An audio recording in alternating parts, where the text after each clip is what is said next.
এজন্য আমার কলিজার টুকরা প্রিয় ভাইয়েরা, আল্লাহ রাব্বুল আলামিন যে কুরআন আমাদের জন্য নাজিল করে দিয়েছে, এই কুরআন আল্লাহ পাকের পক্ষ থেকে রহমত হিসেবে এসেছে। আমার প্রিয় ভাইয়েরা, আমরা যদি রহমতকে আঁকড়ে ধরি, আমাদের এই জীবনে বাস্তবায়ন করতে পারি, আল্লাহ পাক ইহকালীন শান্তি আর পরকালীন মুক্তি দিয়ে আমাদেরকে জান্নাত দিয়ে দিবে। কথা বলেন ঠিক কিনা? আমার মুসলমান ভাইয়েরা, এই কোরআনের পথ বড় কঠিন পথ। এই কোরআনের পথ এত সহজ নয়। যারা নির্যাতন সহ্য করে, জুলুম যারা সহ্য করে, আল্লাহকে রব বলে মেনে নিবে, আল্লাহ পাক রব্বুল আলামিন তাদের জন্য জান্নাতের ওয়াদা আল্লাহ পাক করেছেন। জোরে বলেন আল্লাহু আকবার। আল্লাহ রাব্বুল আলামিন বলেন, ইন্নাল্লাযীনা ক্বালু রাব্বুনাল্লাহু সুম্মা ইসতাকামু তাতানাজ্জালু আলাইহিমুল মালাইকা আল্লা তাখাফু ওয়া লা তাহজানু ওয়া আবশিরু বিল জান্নাতিল্লাতী কুনতুম তুআদুন। জোরে বলেন আল্লাহু আকবার। আল্লাহ রাব্বুল আলামিন বললেন, ইন্নাল্লাযীনা ক্বালু রাব্বুনাল্লাহ, নিশ্চয় যারা বলবে আমাদের রব হলো আল্লাহ। ও মুসলমান ভাইরা, একটু আওয়াজ দিয়ে বলেন না আমাদের রবকে? আর একটু জোরে বলেন না আমাদের রবকে?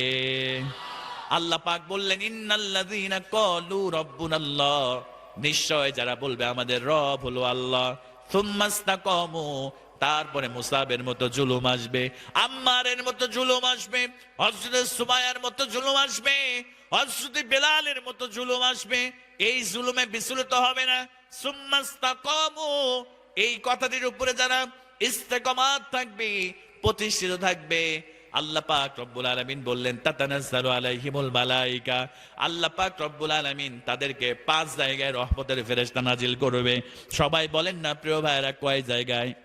আর একটু জোরে বলেন, কয় জায়গায়? আল্লাহ পাক বললেন, তাতানাজ্জালু আলাইহিমুল মালাইকা, 5 জায়গায় আল্লাহ রহমতের ফেরেশতা নাজিল করবে। 1 নম্বরে জায়গা হলো আল্লাহ পাক রব্বুল আলামিন 1 নম্বরে মৃত্যুর সময় রহমতের ফেরেশতা নাজিল করবে। 2 নম্বরে কবরের মধ্যে রহমতের ফেরেশতা নাজিল করবে।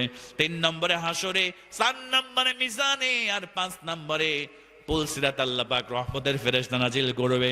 তারা বলবে, আল্লাহ তাখাফু ওয়া লা তাহজানু, তোমাদের কোনো ভয় নাই, তোমাদের কোনো চিন্তা নাই, তোমরা সেই জান্নাতের সুসংবাদ গ্রহণ করো যে জান্নাতের ওয়াদা তোমার আল্লাহ পাক রব্বুল আলামিন তোমাদের সঙ্গে করেছিল। জোরে বলেন সুবহানাল্লাহ।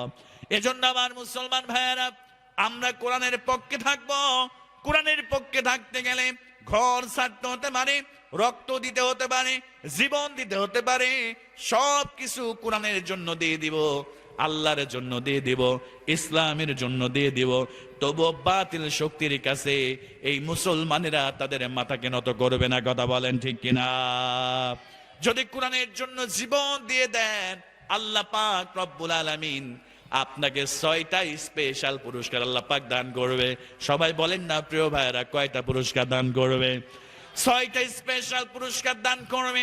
আল্লাহ নবী বললেন, যারা কোরআনের জন্য শহীদ হয়ে যায়, 1 নাম্বার পুরস্কার হলো, আল্লাহ রাসূল বললেন, যারা আল্লাহর জমিনে আল্লাহর দ্বীনকে প্রতিষ্ঠিত করতে গিয়ে, যারা কোরআনের রাজ কায়েম করতে গিয়ে শহীদ হয়ে যায়, 1 নাম্বার তাদের জন্য পুরস্কার হলো, তাদের শরীরের রক্তের প্রথম ফোঁটা জমিনে পড়ার সঙ্গে সঙ্গে আল্লাহ পাক রব্বুল আলামিন তাদের জীবনের সব গুনাহগুলো আল্লাহ পাক মাফ করে দেয়। জোরে বলেন সুবহানাল্লাহ। 2 নম্বরে বিশ্বনবী সাল্লাল্লাহু আলাইহি ওয়াসাল্লাম বলেন, যারা আল্লাহর জমিনে আল্লাহর বিধানকে বাস্তবায়ন করতে গিয়ে শহীদ হয়ে যায়, 2 নাম্বার পুরস্কার হলো, আমার কলিজার টুকরা যুবক ভাইয়েরা, আল্লাহ রাসূল বললেন, জান্নাতের যে স্থানে সে বসবাস করবে, জান্নাতে তাকে যে জায়গাটা দেওয়া হবে, আল্লাহ পাক রব্বুল আলামিনের ফেরেশতারা ওই জান্নাতের স্থানটা ওই শহীদের চোখের সামনে তুলে ধরে। জোরে বলেন সুবহানাল্লাহ। এরপরে 3 নম্বর পুরস্কার হলো, কবরের আযাব থেকে আল্লাহ পাক তাদেরকে মুক্তি দিয়ে দেয়। 4 নম্বরে হাসরের ময়দানে কিয়ামতের আযাব থেকে আল্লাহ তাদেরকে মুক্তি দিয়ে দেয়। 5 নম্বরে আমার প্রিয় ভাইয়েরা, জান্নাতের মধ্যে তাকে 72টি উট প্রদান করা হবে। আর 6 নম্বরে আল্লাহ পাক রব্বুল আলামিন 70 জন তার বংশের মধ্য থেকে জাহান্নামের ফয়সালা হয়ে গিয়েছে। আল্লাহ পাক রব্বুল আলামিন ওই 70 জন ব্যক্তিকে, ওই শহীদকে সুপারিশ করার জন্য আল্লাহ পাক অনুমতি দিয়ে দিবে। তাদেরকে সুপারিশ করে করে ওই শহীদ আল্লাহর জান্নাতে তাদেরকে প্রবেশ করায় দিবে। জোরে বলেন সুবহানাল্লাহ।